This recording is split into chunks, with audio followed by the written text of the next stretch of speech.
Бүгүнкү күндө Кыргызстанда 2218 мектеп бар.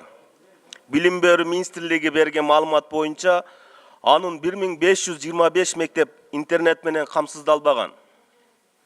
Интернетке кошуу үчүн 620 мектепке билим берүү жана илим министрлиги тарабынан тендер өткөрүлүп, долбоорду ишке ашыруу үчүн 163 миллион каралыптыр. Берилген 6 сунуштун ичинен комиссия эч кимге белгисиз долбоорду 89 миллион сомго баалаган. iSpace ЖЧК компаниясын тандап алган.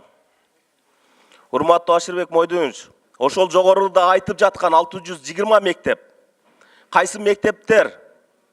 Тизмеде алыскы Сузак району, Чоң Алай, Нарын областынын Толу, жетүүгө кыйын болгон аймактагы мектептер киргенби? Киргизилгенби ошо жерге? Же ар дайым эле аларды унутта калтырдыбы? Ал мектептер ансыз деле билим берүү шарты начар болуп,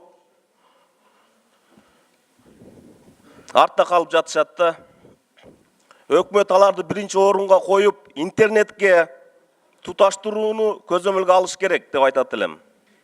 Дагы бир тактоо иретинде 163 миллионго бааланган интернетти 89 миллион сомго утуп алган компанияны жарым баа менен кандай сапатта иш алып баратканы жөнүндө.